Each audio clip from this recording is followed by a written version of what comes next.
bulan kemarin.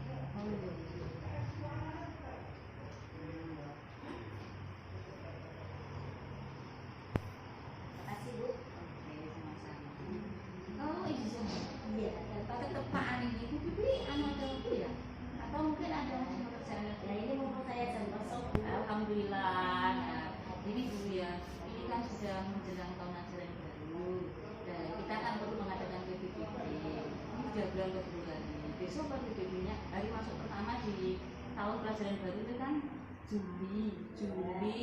Sekarang udah Februari, jadi sudah hampir mendekati. Lebih baik kita musyawarahkan untuk bagaimana baiknya untuk melaksanakan PBB bersama.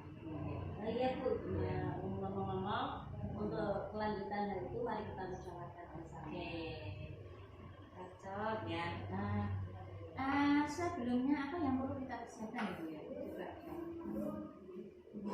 Mungkin ini Bu, untuk mengetahui supaya anak tersebut bisa dididik mampu atau tidaknya, mungkin kita bisa mengenali kebutuhan kesehatan.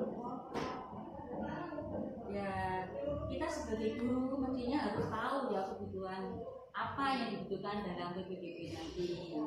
Anak pada masa transisi PAUD SD itu sudah bisa kita lihat mungkin dari kebutuhan aspek apa itu perilakunya, dari aspek motorik, aspek bahasa, atau aspek sikap moral ataupun emosinya sudah kita ketahui. Misalkan saja ya, anak yang dari PAUD dan bukan dari PAUD, misalkan dari AT kan yang dari rumah tangga, itu kan sudah bisa kita ketahui. Misalkan yang bukan dari PAUD itu biasanya masuk kelas itu sudah nangis, minta dibantu orang tuanya. Lain dengan anak yang dari PAUD, itu kalau dilihat dari sosial emosionalnya, mungkin bisa juga dilihat dari segi sosial motoriknya, dari gerakannya misalnya cara memegang pensil, benar tiga itu kan lain atau beda. Jadi setiap anak yang masuk itu dari berbagai macam lingkungan, dari yang dari PAUD, ada yang dari keluarga, itu sudah kita kenal. Kok bisa Bu? Terus bagaimana terus supaya kita tahu mengetahui tentang bakat anak tersebut? Oke, kalau bakat itu mungkin kita perlu tes dulu. Tapi sebelum tes, misalnya kan PPDB itu tidak harus diadakan tes, itu menyalahkan. Maksudnya begini, untuk mengetahui itu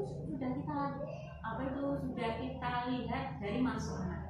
Ya seperti tadi saya katakan bahwa anak yang dari PAUD dan yang bukan dari PAUD atau dari keluarga itu sudah kelihatan anak ini. Atau mungkin Bu Bibi punya solusi lain? Mungkin ini juga menurut pendapat saya, atau memang sudah ditemukan apakah seperti kita gunakan tes seperti Charleston itu. Enggak, jangan begitu. Itu miskonsepsi betul itu.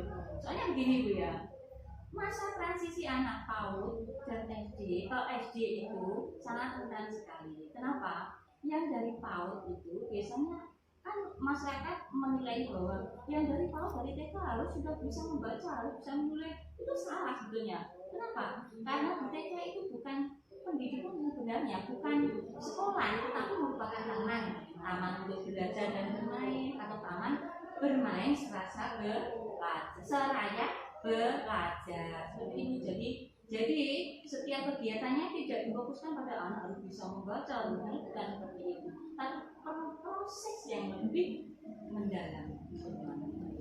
Terus kira-kira dampaknya apa jika misalkan dalam melakukan tes Charleston itu pada peserta didik tersebut? Sangat berdampak sekali. Misalnya begini ya, anak yang sudah dari PAUD kan mungkin sudah bisa mengetahui, tapi kalau yang bukan dari PAUD tidak bisa, itu akan berdampak juga bagi pendidikannya.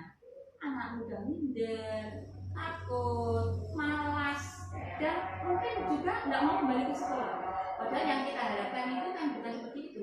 Justru yang kita harapkan bagaimana anak bisa merindukan sekolah, selalu ingin sekolah. Jadi kalau diterapkan dengan Charleston yang belum pada waktunya, akan membuat anak seperti tadi. Mungkin ini punya alternatif lain selain Charleston supaya kita tahu penerimaan PPDB nanti, pelaksanaan nanti. kok menurut saya gini, tapi nanti kalau udah cocok ya nggak usah dijadi ya. Andaikan iya, mari kita adakan tes performa.